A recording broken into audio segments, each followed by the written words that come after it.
Okay, Phil Rosengren here with Better Pitching again. This is a video basically going over some simple tips, or really a simple process for developing the feel for leading with loaded hips in your pitching delivery, something a lot of guys struggle with. And the first step in this process is really a modified version of the HERSHISER drill, or what I call the wall drill. Basically, the difference is I'm not a big fan of slamming the front hip into the wall. What I like to do is start up next to the wall, give pitchers that feel. You know, you got your lead hip going against the wall and feel how there's no real force going into the wall. Then gradually work back, get that back foot a little further away from the wall. Feel how now you've got a little more force going into the wall. Creep it back a little farther. Feel now how you've got even more force. Then kind of sink down a little lower and feel how this really gives you the feel for getting a lot of force going into that wall. One thing you want to make sure of is you don't want that back knee to be caving in like that. You don't want that back knee going kind of sinking in towards the wall, that you lose power that way completely. So we want to make sure that back knee kind of stays back over that back foot a little bit. We don't want that knee going in like that right there. We want to make sure it kind of stays strong, almost pushing back out over towards the back foot. So you're real strong with that back leg. You're leading with the hips. That knee isn't going up against the wall. The only thing really making contact with the wall here is that front hip.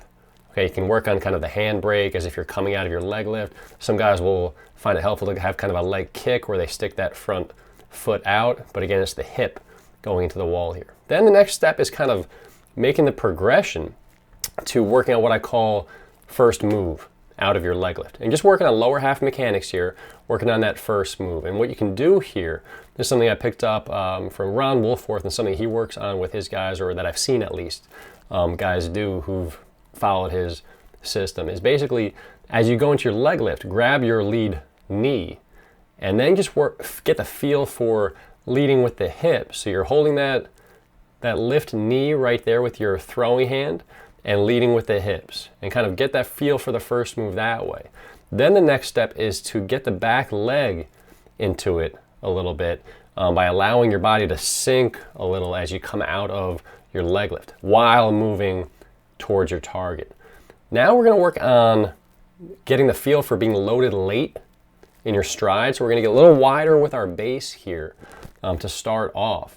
And you got your toes pointed in. I call this toes in hip loaders. So your toes are pointed in, kind of gives you the feel for being loaded with your hips. But by having that wider base, you're kind of getting the feel for maintaining that load a little later in your stride. Okay, and I like to, one thing we're working on here is that idea of kind of what you saw in Tanaka in the previous video that I'd gone over, where he kind of shows his spikes on that lead foot towards the catcher and stays loaded with his hips that way. So this is something very specific we're working on with this. So kind of showing your spikes to the catcher is something you can play around with here as well. Then taking it kind of more to what you're going to be doing in your pitching delivery, kind of putting it all together with what I call load and goes.